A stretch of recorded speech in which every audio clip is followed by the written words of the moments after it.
Iya, bisa berlarut. Tapi Putin, dia tidak mau berlarut. Dia mau secepatnya. Tapi dia belum keluarkan kekuatannya full ya. Belum maksimal dia kekuatannya. Kalau dia seorang yang biadab, pasti dia keluarkan kekuatannya maksimal. Lihat aja, dia belum ada kekuatan yang maksimal apa? Nuklir. Makanya Jerman kecut-kecut sekarang, Amerika juga kecut-kecut. Kalau dia Rusia, saya Rusia sendiri yang habis. Kalau kalian habis semua Eropa. Dia udah punya kekuatan, dia mau dibilang biadab. Dia mempertahankan integritasnya kok, mempertahankan kedaulatannya. Dia sudah cukup baik sama Ukraina itu. Lihat itu tentara yang ditangkap, dikasih makan, dikasih apa? Karena ada sebagian mereka konflik perbatasan di atas Hokkaido sana. Saya sudah ke sana. Ya bagaimana ranjau-ranjau itu di laut itu berkeretakan, nggak bisa orang Jepang ke sana. Kalau punya pengalaman, kenapa Jepang nggak mau mendukung Rusia? Jepang dengan Rusia ada, Jepang dengan Cina ada. Makanya ini bisa berbahaya nggak? Bisa saya bilang tadi, menyulut perang dunia bisa terjadi.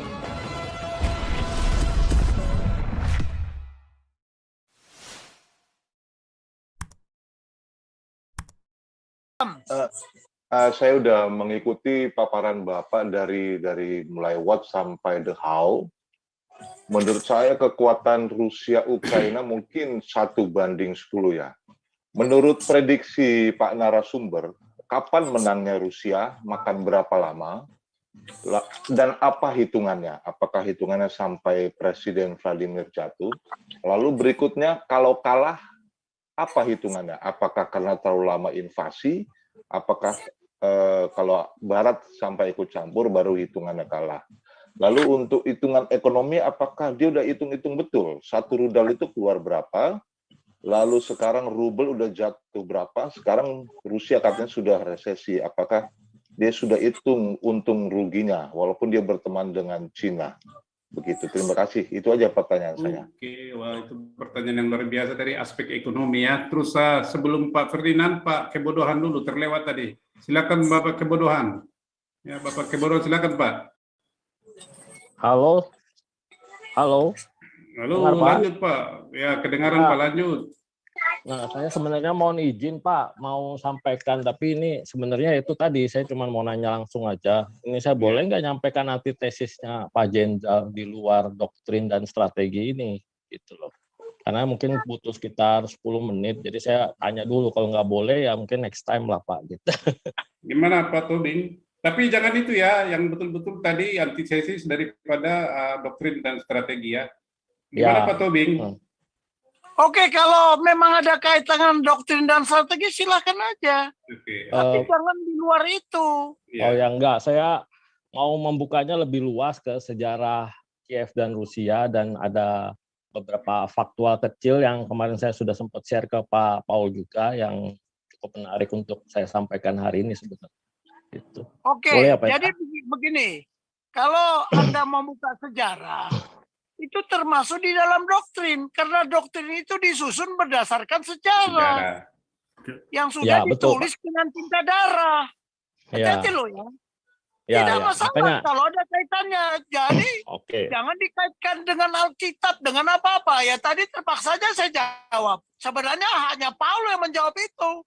Tapi karena ada kaitannya, oke lah. Karena pertanyaannya baik. Jangankan Stephen Oli. Yang manusia yang membela Putin itu adalah biadab. Tidak punya manusia. Ya, jadi itu sama dia itu saya nggak suka. Ya, saya nggak membawa. Ya, saya nggak membawa pribadi, Pak. Nggak ada masalah. Karena ada kaitan dengan doktrin. Ya, jadi sebenarnya apa yang ingin saya sampaikan ini sebenarnya kan hasil dari ikut kelas evangelisnya Pak Paul juga. Jadi hari Selasa kemarin Pak Paul sempat cerita sejarah perjanjian lama.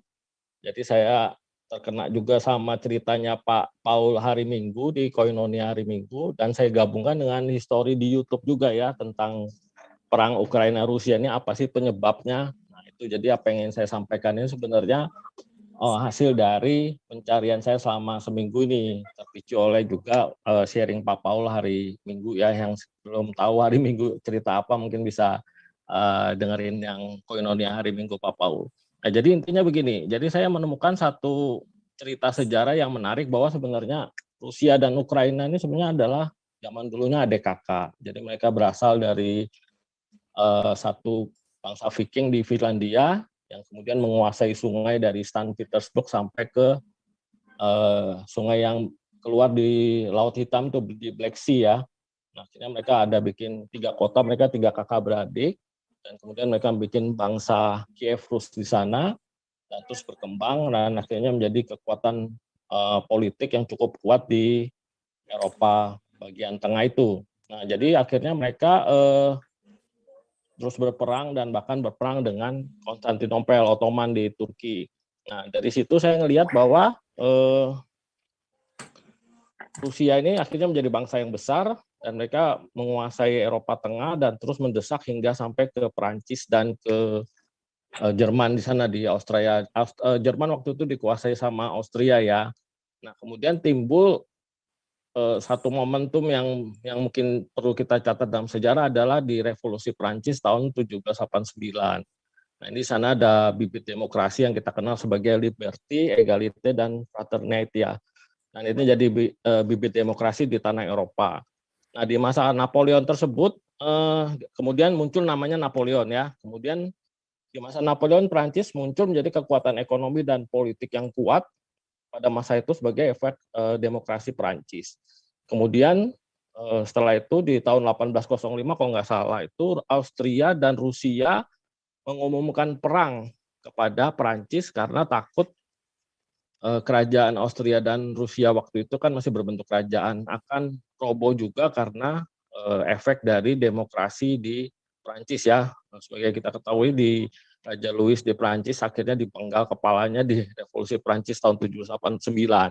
Kemudian terjadi kekuasaan di tangan oleh para jenderal-jenderal dan salah satunya Napoleon ya.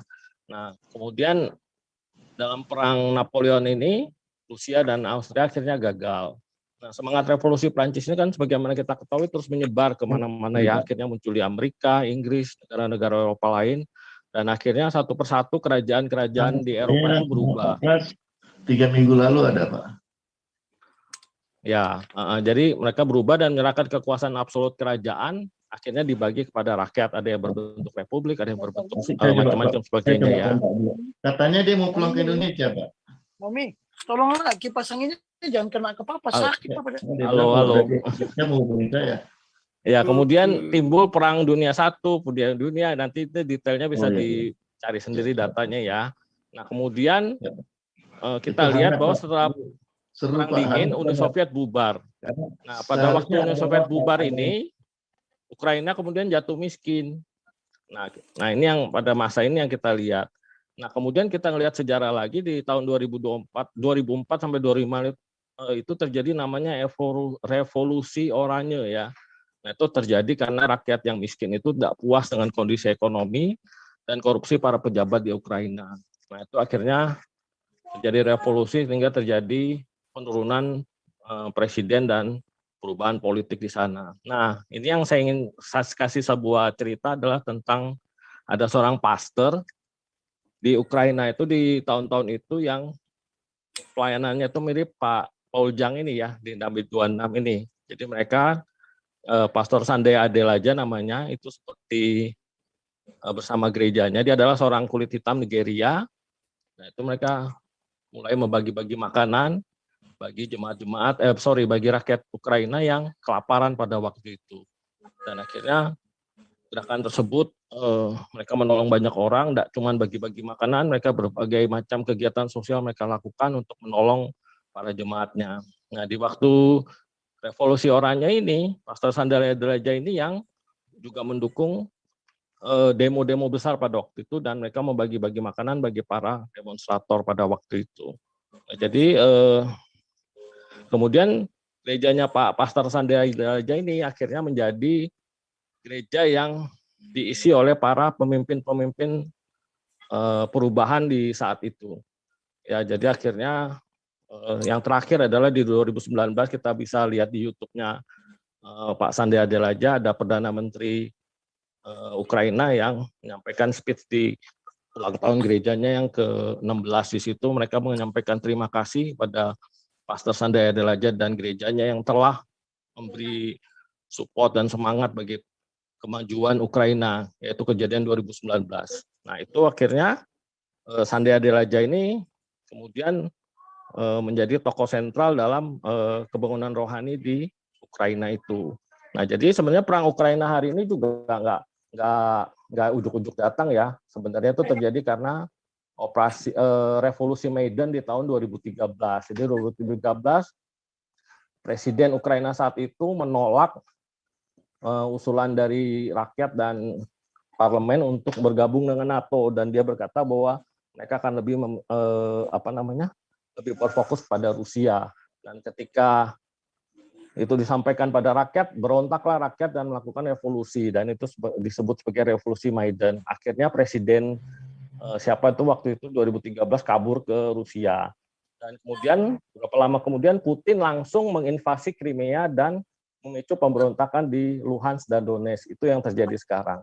Nah, jadi apa yang terjadi kita lihat sekarang ini, itulah yang terjadi sebenarnya. Jadi sebenarnya kalau saya boleh kasih garis besar, bahwa terjadi sebenarnya perang yang terjadi sekarang ini adalah perang antara ide demokrasi di Perancis tahun 1789 yang akhirnya dulunya jauh daripada Rusia, sekarang sudah berada di pintu gerbang Rusia. Dan saya lihat bahwa ini adalah antitesis dari pernyataan dari Pak Jenderal. Jadi dari sini kita ngelihat bahwa apakah NATO memaksa. Kalau saya lihat dari sejarah yang ada, justru rakyat Ukraina lah yang memaksa presidennya untuk harus bergabung dengan NATO. Akhirnya mereka lebih milih pelawak daripada jenderal-jenderal lagi untuk memimpin Ukraina, dan pelawak ini yang dianggap sebagai banyolan, dia lebih berani daripada jenderal-jenderal yang lainnya. Akhirnya dia memutuskan untuk ngotot tetap kepada NATO. Nah, itu yang jadi masalah, karena akhirnya si Putin nggak punya pilihan lain, ya hanya punya satu senjata terakhir, yaitu serangan militer. Nah, itulah yang menurut saya terjadi. Jadi saya sendiri pribadi melihatnya sebagai sejarah bahwa ini sebenarnya mereka bersaudara. NATO pun nggak berani ngutak-ngutik Ukraina, akhirnya dibiarkan saja sendiri karena ini sebenarnya perang adik kakak. Nah, itulah yang terjadi menurut saya, yang saya lihat dari sisi sejarah ya, dan terutama sejarah Alkitab ya, digabung dengan pelajaran dari Pak Paul hari Minggu dan kelas evangelis yang hari kemarin. Itu aja Pak, terima kasih. Oke, udah dua ya, langsung aja Pak Jenderal. Oke. Tadi saya kan sudah katakan, di dalam intelijen strategis itu ada 9 komponen. 9 komponen intelijen strategis. Salah satu adalah sejarah. Jadi kalau kita mau kupas lagi sampai ke belakang sana, kan sudah saya bilang tadi, geososial budaya. Makanya kan kalau kita mau ngomong geopolitik aja, apa memang bisa cukup 1 jam ini saya kuliah geopolitik? Bicara geostrategi, bisa kita bicara 1 jam di sini? Enggak. Ini kan baru garis besarnya saja. Tapi ya barusan yang disampaikan itulah geososial budaya dari kesejarahan. Kalau di dalam strategi, tolong ya, kalian nggak akan dapat pelajaran ini dari siapapun. Ya, what was itu apa yang telah terjadi di masa lalu. Ya, yang terjadi di masa lalu itu pasti sejarah dan pelajaran yang dapat dipetik. Ingat ini, lesson learned. Pelajaran yang dapat dipetik dari masa lalu. Sekarang ada kejadian terjadi. What is going on? What is going on? Sekarang perang ini terjadi. Kalau bahasa Inggris itu jelas ya. Was itu pasti masa lalu, past tense. What is going on? Itu present tense, present continuous tense. Pada saat ini, ya, the present operation namanya. Saat ini. Tapi ada kaitannya nggak dengan yang lalu? Ya udah pasti. Nah setelah ini, what next? Apa yang akan terjadi berikutnya? Satu lagi, what if? ini tadi saya belum jawab ya. Tadi yang pertanyaan berikutnya itu, apakah perang ini akan berlarut? Iya, bisa berlarut. Tapi Putin, dia tidak mau berlarut. Dia mau secepatnya. Tapi dia belum keluarkan kekuatannya full ya, belum. Belum maksimal dia kekuatannya. Kalau dia seorang yang biadab, pasti dia keluarkan kekuatannya maksimal. Lihat aja, dia belum. Belum. Ada kekuatannya maksimal apa? Nuklir. Makanya Jerman kecut-kecut sekarang. Amerika juga kecut-kecut. Kalau dia Rusia, saya Rusia sendiri yang habis. Kalau kalian, habis semua Eropa. Dia udah punya kekuatan. Dia kok dibilang biadab. Dia mempertahankan integritasnya kok. Mempertahankan kedaulatannya. Dia sudah cukup baik sama Ukraina itu. Lihat itu tentara yang ditangkap. Dikasih makan. Dikasih apa. Jangan biadab. Ini sih Stephen Holy ini nggak ngerti apa-apa. Saya bilang jadi kopral aja kamu nggak bisa kok. Nah sekarang itu tadi ada pertanyaannya. Apakah finansial Rusia itu kuat apa tidak? Sudah siap Cina membantu. Cina siap mendukung. Nggak akan bangkrut. Itu lihat ya. Makanya lihat kejadian-kejadian di masa lalu. Lihat ya, bagaimana Putin mendekati Endorgan. Bahkan didirikan masjid di Rusia. Didatangkan Endorgan. Makanya lihat, sekarang Turki itu berpihak kemana dia? Padahal dia bagian dari negara NATO dulu. Jadi kalau mempelajari ini memang rumit. Tapi saya kan tidak bisa mengajarkan di sini dalam waktu 2 jam. Nggak bisa, kawan. Bicara geopertahanan keamanan aja, itu berapa jam kuliahnya itu? Ya bayangkanlah si Stephen Holy ini kerjanya mungkin hanya makan tidur. Loh saya belajar terus tiap hari. Ya, memang sekarang udah purnawirawan saya 12 tahun. Harusnya saya tidur nyenyak. Tapi untuk memberikan wawasan. Jadi apa yang disampaikan tadi, ya memang sejarah. Mana ada nggak sejarah? Kalau mau dikaitkan lagi ke Alkitab, lihat aja. Ada si Kain kan, yang ada dari Adam dulu, sudah berkelahi terus. Makanya kalau mau damai dunia ini tidak ada biadab-biadaban, ya jangan semua negara sepakat dong, nggak ada militer. Tapi apakah dijamin tidak ada militer, ada damai? Tunggu dulu, kita bicara strategi dan doktrin. Ya kan? Daripada saya dibunuh, saya bunuh duluan. Daripada saya hancur, saya hancurkan duluan. Itu kan sopir mau dikebiri. Mana bisa? Jadi kalau dibilang, oh finansialnya Rusia hancur, udah ada Cina, lihat kunjungannya, perhatikan. Sebelum si Putin melakukan ini, dia sudah berkunjung kemana? Coba, ke Israel sudah. Ya, ke mana? Ke China sudah. Ke Korea sudah. Lihat langkah-langkahnya itu sebelum dia melakukan ini. Tapi jangan sampai Ukraina masuk NATO. Dia gak akan mau jadi kudis, jadi sel kanker di negara saya. Ini orang-orang bodoh ini kok banyak banget sih yang nggak ngerti ini, kayak Stephen Holy ini sama Adam Smith. Nggak usah disuruh bertanya lah dia, percuma aja. Orang bodoh tanya sama orang yang kelasnya nggak masuk itu loh. Jadi itu tadi, apa yang disampaikan sejarah betul. Emangnya Indonesia nggak sejarah? Kenapa dulu Mojopahit Jaya? Bisa 4,5 abad. Indonesia ini yang sekarang merdeka ini belum 1 abad loh ya. Sudah ribut tanpa berhenti. Sejak kita merdeka sampai hari ini, tidak ada hari tanpa konflik. Tunggu dulu. Kalian remehkanlah militer itu. Remehkanlah, nanti kalian butuh. Itu mungkin Stephen Holy dendam sama tentara itu. Saya udah bisa baca logikanya. Jadi what is going on? The present operation sekarang ini. What next? The future operation. What if? Contoh sekarang, mereka sudah melaksanakan perdamaian nggak?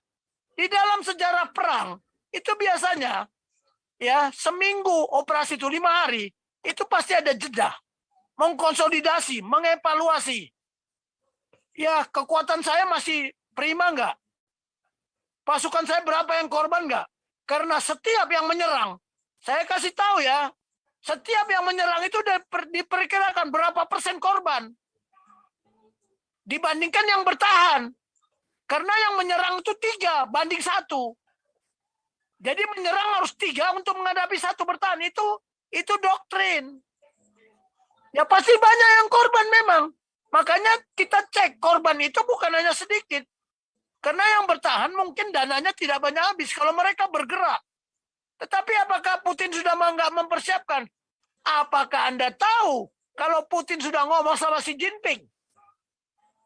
Kenapa Xi Jinping tetap mendukung? Coba buka kemarin di sidang umum PBB. Lihat, itu lihat terus. Cina di mana? Indonesia sudah berkoar. Cina berkoar enggak? Korea Utara berkoar enggak? Inilah makanya jangan kayak kodok dalam tempurung kayak si Stephen Hawley itu.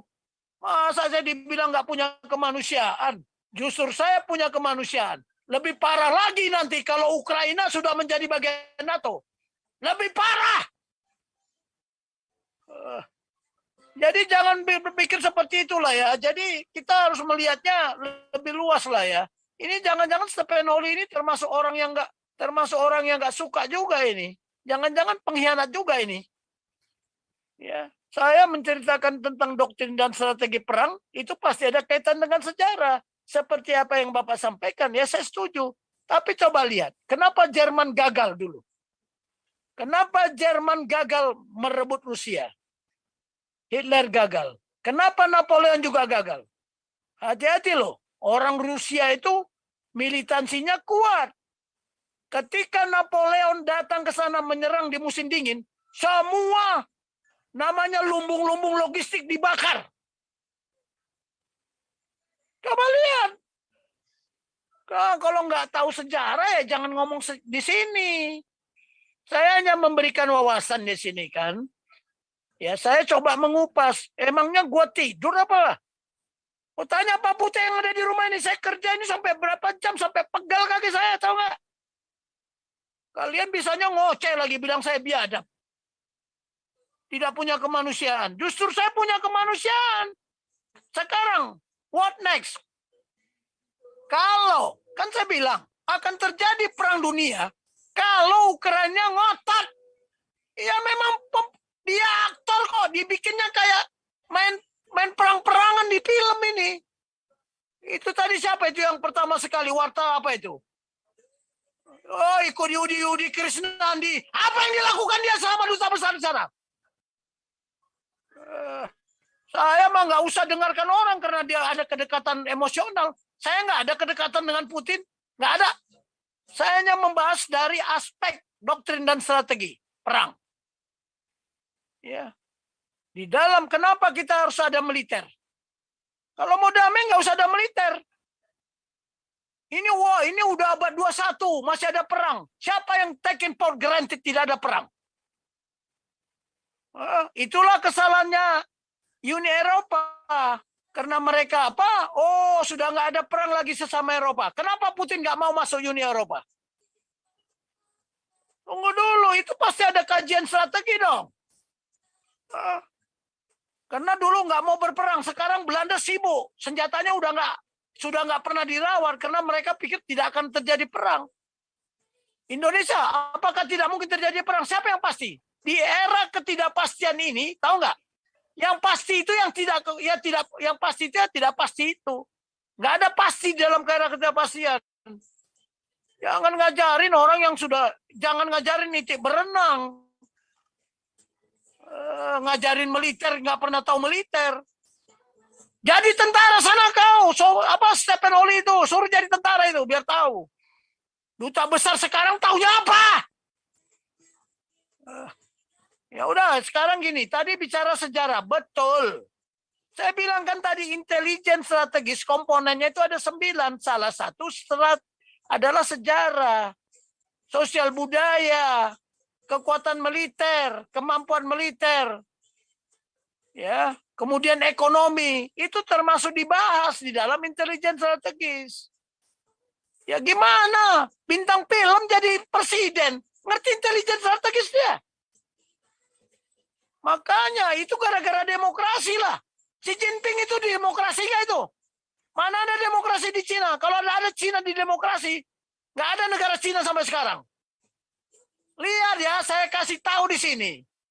Orang yang menciptakan demokrasi itu sudah pada mati. Ya, seperti Aristoteles, Pluto, Socrates sudah mati. Tapi idenya masih dipakai kan di dunia. Di kuburan sana ketawa-ketawa dia. Lihat itu, ide kita masih dipakai untuk menghancurkan manusia. Sekarang saya tanya, Yunani, tempat lahirnya demokrasi, kenapa negaranya miskin? Kenapa hancur? Negara kita juga diambang kehancuran dengan demokrasi yang bukan Pancasila. Tolong ya saudara-saudara yang ada di Zoom ini ya. Saya udah umur 68 ini. Ya. Sedih saya melihat bangsa ini, tahu nggak? Sampai hari ini konflik terus, tidak pernah berhenti. Nah itu tadi what next? Bisa terjadi perang dunia? Iya, kalau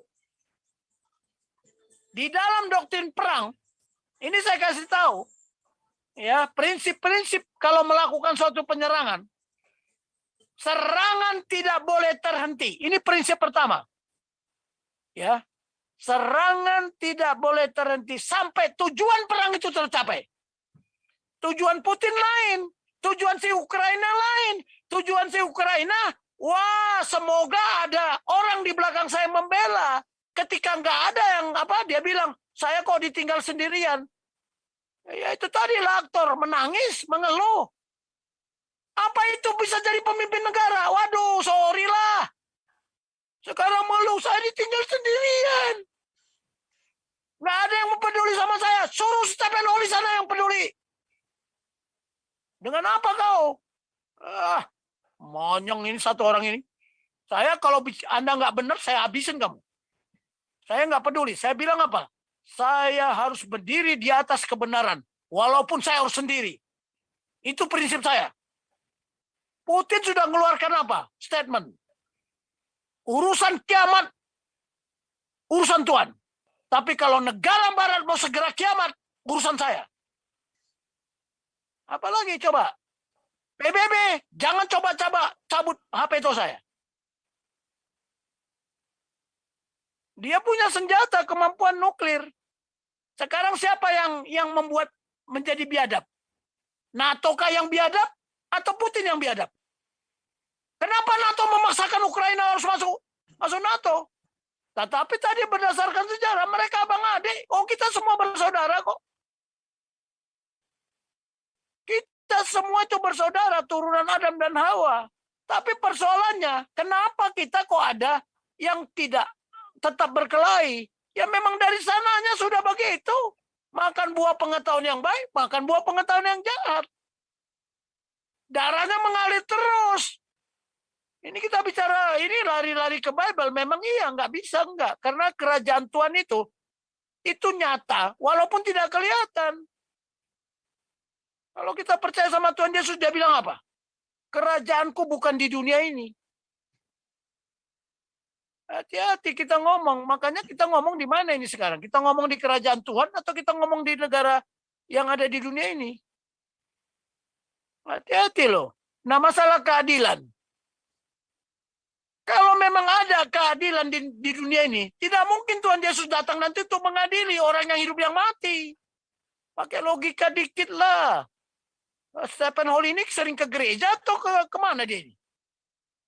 Jangan-jangan ini orang nggak bertuhan juga ini. Enak aja bilang saya nggak punya kemanusiaan. Ya, saya justru mengajar ini punya kemanusiaan. Sekarang mana lebih biadab, NATO atau Rusia? Sekarang saya tanya. Mana lebih biadab? Cina punya doktrin lain. Dia tidak akan mendahului. Dan Cina tidak akan menjajah. Tapi akibat ini, Vietnam bisa diambil nggak? Bukan Vietnam. Taiwan itu masih ada. Karena ada Amerika di belakangnya itu. Sekarang mana yang biadab? Hati-hati loh ya. Kita jangan menyamakan Hitler. Hitler dulu sama Hitler sekarang lebih apa lagi? Lebih aneh lagi. Di Bible itu tertulis binatang buas. Binatang buas itu yang mana? Macan atau virus? Sekarang saya tanya, macan atau virus? Macan kalau nerekam mangsanya cuma satu, virus 1 hari bisa 1 juta. Macan Nerkam mangsanya cuma satu, udah kenyang dia. Stephen Oli, jangan ajarin itu berenang ya. Kamu itu baru bau kencur aja udah komentar kamu. Sekolah dulu kau. Kalau enggak datang ke rumah ini biar saya didik sini. Jadi saya tidak menyangkal apa yang baru disampaikan tentang sejarah. Memang iya. What was, what is going on, what next, dan what if. What if itu jika. Belum terjadi. Bisa terjadi perang dunia? Bisa. Baik, itu ya. Itu kira-kira penjelasan saya. Sekarang Pak Santi Amer, coba tayangkan slide saya berikutnya. Pak Paul minta dampaknya apa? Oke, kita buka. Buka slide berikutnya tadi habis how itu. Sebentar ya, katakan sejujurnya orang sama Mike Renardi ya. Kita lihat dulu ini ya, tayangan sebentar ya. Oke. Nah, ini tadi dampaknya ini. Ya, bicara national interest, national policy, national strategi. Ya.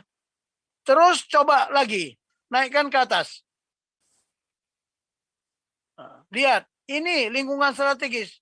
Tapi lanjut dulu ke belakang, Pak mana yang most dangerous sama most likely dangerous. Ya, mana yang paling berbahaya, dampak-dampak ini. Coba naikkan dulu ke atas. Masih di belakang itu, coba. Terus langsung, terus. Nah, ini coba. Itu tadi, coba. Tadi. Oh, yang sebelumnya tadi. ini. Okay. Ya, boleh lah. Ini coba. Most likely, oke, nggak apa-apa lah. Sebelumnya apa? Ini. Ya. Lihat, ini kah ini? Coba ini. Ini akan berdampak ke konflik-konflik perbatasan. Dampak dari perang Ukraina itu. Indonesia ada nggak? Ada. Masih ada territorial dispute. Jangan salah. Ya, lihat ini. Berapa negara? Masih banyak. Indonesia coba. Itu coba ya. Regional instability. Kita nggak stabil sampai sekarang. Kenapa? Itu coba lihat. Ada political. Kita nggak stabil sekarang. Lanjut lagi setelah ini. Mana yang most likely, most dangerous? Ini threat. Tadi sebelumnya itu yang multipolar itu loh, Pak Putih. Pak Santi Amer. Ini. Ini coba lihat. Enggak, itulah gambar-gambarnya tadi. Ini. Tayangkan dulu. Ya, lihat ini. Kenapa Jepang nggak mendukung Rusia? Halo, kalau saya tanya, kenapa Jepang nggak mendukung Rusia? Karena ada sebagian mereka konflik perbatasan di atas Hokkaido sana. Saya sudah ke sana.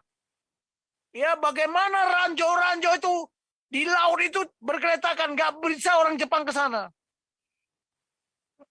Kalau punya pengalaman, kenapa Jepang nggak mau mendukung Rusia? Jepang dengan Rusia ada, Jepang dengan China ada. Makanya ini bisa berbahaya nggak? Bisa, saya bilang tadi, menyulut perang dunia, bisa terjadi. Oke, lanjut. Jadi tadi yang katakan ancaman-ancaman dulu yang tidak apa, muncul ke permukaan semua. Lihat ini.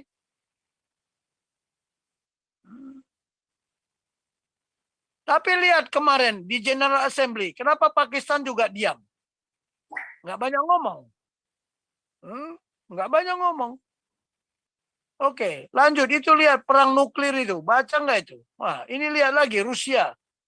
Rusia sama Jepang. Lihat itu, kan ada Rusia sama Jepang. Ini bisa menyulut ini. Jangan bilang perang itu akan berakhir. Kalau kita mau jujur ya, setelah perang dingin berakhir, apakah dunia ini semakin damai? Jangan-jangan tidak kita hitung korban setelah perang dingin mungkin lebih banyak daripada perang dunia pertama dan perang dunia kedua. Sudahkah si Stephen Oli itu sama Adam Smith itu mengecek? Kerjanya hanya merokok, minum tua aja kok. Ini coba lihat. Makanya what if? Hebat Putin itu kalau menurut saya. Dia menjaga keseimbangan dunia. Ya. Oke, lanjut. Makanya teori dinamik equilibrium ini Indonesia coba lihat. Oke ya, itu sebagai gambaran aja, Pak Santiamer. Kalau saya jelaskan satu-satu ini, pusing kepala saya, mana tuh waktunya. Ini kuliah berapa semester ini? Udah dikasih kuliah, debat lagi sama saya. Kalau debat aja nggak apa-apa. Tapi jangan bilang saya nggak punya kemanusiaan. Saya nggak bela Putin. Oke. Kata Noli, kalau kau sakit hati, ya nggak usah kau masuk di Zoom ini. Kalau kau mau datang ke rumah saya, datang ke rumah saya sini. Biar kau tahu siapa saya aslinya. Udah, buka. Itu aja lagi. Ada pertanyaan, lanjutkan.